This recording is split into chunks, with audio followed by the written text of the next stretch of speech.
భార్య విడిచిపెట్టి 5 సంవత్సరాలు పసకరా అని చెప్పి ఊరు పోయింది. ఉమ్, ఊరు మామూలుగా అయితే పసకరా అయిన వాళ్ళు ఎన్ని రోజులు మంది తాగుతారు? ఒక వారం రోజులు, 10 రోజులు, 15 రోజులు.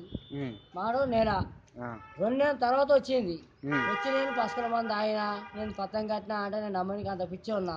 ఆ, మీరే చెప్పండి, తప్పు ఉంటే చెప్తాను కొట్టున్నాను జనాలు మీరే కొట్టండి, ఉమ్, మీకే అప్ప చెప్తున్నా. 2 నెలల తర్వాత వచ్చింది. ఆ, వచ్చాను సరిగ్గా అలా మా ఉండాలి. అమ్మనాయక రోజు బోటి లివర్ తీసుకొచ్చిన. ఆ, మా అమ్మ నాయన బోటి వండుకొని తిన్నారు. ఆ, మా భార్య బోటి వండుకోమని చెప్పి భార్యకి ఇచ్చిన. ఆ, నేను కూర తెచ్చుకున్నా, సాయం తాగి సాయం పెట్టుకున్నా. ఆ, మళ్ళా కూర తెచ్చుకొని సాయంత్రం పోయినా. అప్పుడే ఊరికేనే వచ్చింది ఆమె. ఆ, వచ్చిన ఆమె సరిగుండాలా వంట వేసుకుంటూ సగం కూర తాగేసింది. ఆ, తాగిన ఆమె సరిగుండాలా నాకు ఉండాలి. దూపు అవుతుంది అయ్యా అంటే 2 సార్లు కళ్ళు తెచ్చిన. ఆ, మా నాయనకి ఇంత కళ్ళు పోసింది. ఆ కళ్ళు తాగింది. ఉమ్, మళ్ళీ నేను తెచ్చిన కూరలకి 5 సగం తాగింది. ఉమ్, తాగినాక పడుకున్న పక్కన ఉమ్, నన్ను నేను ముట్టుకున్నా. భార్య అన్నప్పుడు భార్య భర్తలు కలిసి ఆ, ఉంటారు కదా, పక్కన ముట్టుకోవచ్చు అనుకున్నప్పుడు ముట్టుకోవచ్చు. ఆ, చేసి ముట్టుకున్నా. ఆ, ముట్టుకున్నందుకు రోకలు బండ వేసుకొని నన్ను నెత్తి వాళ్ళ ఒంటికి వచ్చింది. ఆ, వస్తే నేను కొట్టినందుకు తల ఇంటికి తెగపోయింది.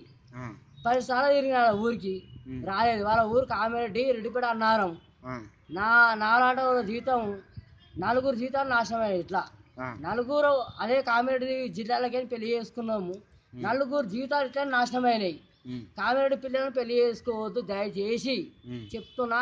కామెరెడ్డి దిక్కుల పిల్లల్ని అసలనే పెళ్లి చేసుకోవద్దు. పిల్లని ఇయ్యద్దు, చేసుకోవద్దు. ఆ. వేస్ట్ కామెరెడ్డి వాళ్ళు. అయితే మొత్తం పైన కామారెడ్డి వేస్ట్ అంటావా? కామెరెడ్డే వేస్ట్. అక్కడ ఉమ్, పిల్లల్ని పెళ్ళే చేసుకోవద్దు అసలు. ఆ, వాళ్ళని పెళ్లి చేసుకోవద్దు, వాళ్ళ జోలికి కూడా పోవద్దు. ఆ, కానీ వరంగల్, మహబూబ్నగర్, కర్నూలు వీళ్ళని చేసుకొని ఒక మాడమే ఉంటారు. ఆ. ఈ కామెరెడ్డి వాళ్ళు నిజామాబాద్ అంతా వేస్ట్. ఇంకా ఏం వేస్ట్ ప్రాబ్లమ్స్ మనుషులు. ఉన్నాయి? ₹1 కట్టం ఇయ్యలే. కట్టం లేకుండా పిల్లని చేసుకున్నా. చేసుకున్నందుకు నాకు విడిచిపెట్టి పోయింది. ఆ, ఇప్పుడు నా తల్లిదండ్రులు వాళ్ళు పోషించాలి. ఆమె ఇక్కడ నేను ఇల్లు అమ్ముకున్నా. ఆ, 70 గజాల ప్లాట్ నాది బాలనగర్లో. ఆ, ఇల్లు అమ్మేసుకున్నా. ఆ, 9 లక్షలకు అమ్ముకొని ఉమ్, 5 లక్షలు పెట్టి వేరుజాల ఇల్లు కొనుక్కున్నా. ఉమ్, 4 లక్షలు ఒక ఆటో కొనుక్కున్నా, ప్యాక బండి. ఆ, 90,000 పెట్టి కొన్నా. ఉమ్, 30-40 వేలు పెట్టా బండికి, 90,000 పెట్టినా. ఉమ్. అయ్యా న్యాయం చేయండి నాకు జనాలు, మీరే న్యాయం చేయాలి సరే సరే. ఆ, సార్. 90,000 పెట్టి కొన్న బండిని. అయితే నాకు ఆ బండి తాడుకుంటూ నాతో కాకపోతే ప్యాసింజర్ బండి ఉమ్, 45,000కి అమ్మిన. ఉమ్, వాడు 5,000 ఇచ్చాడు. అన్న నేను నెలకు 5,000 కడతా, నా కాలు పట్టుకుంటే ఇచ్చిన. ఆ, వాడేమంటాడు బండి ఖరాబ్ వేసి ఉమ్, మా ఆయనకి ఇచ్చి బండి ఖరాబ్ వేసాడు. ఉమ్, వాడి పేరు అభి. దోచుకుంటూ బాగానే నడిపిస్తాడు బండి. ఉమ్, వాడేమంటాడు నిన్ను నీ బండిని నలగబెడితే నేను చంపేస్తారా అని నా మీద అంటుండు. ఉమ్. మరి వాళ్ళు ఏం చేస్తారు? మీరే చేయండి. ఇంకొక ఆడామె నా కాలు పట్టుకుంది, బిడ్డ నాకు ఇట్లా అవసరం ఉన్నాయని.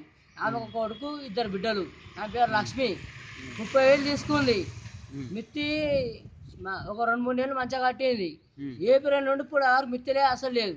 ఏమన్నా అంటే రేపు ఈ నెల ఇస్తా, ఆ నెల ఇస్తా చెప్పి వాయిదాల మీద వాయిదాలు పెడుతుంది. సరే, ఈ ఛానల్ వల్ల వాళ్ళు వీడియో చూసినట్టయితే వాళ్ళని సపోర్ట్ చేసి పట్టుకుందాం మనం. జర సరే నాకు న్యాయం చేయండి సార్. సరే, నీకు అయ్యా న్యాయం జరిపిస్తాం. నాకు న్యాయం చేయండి. ఓకే.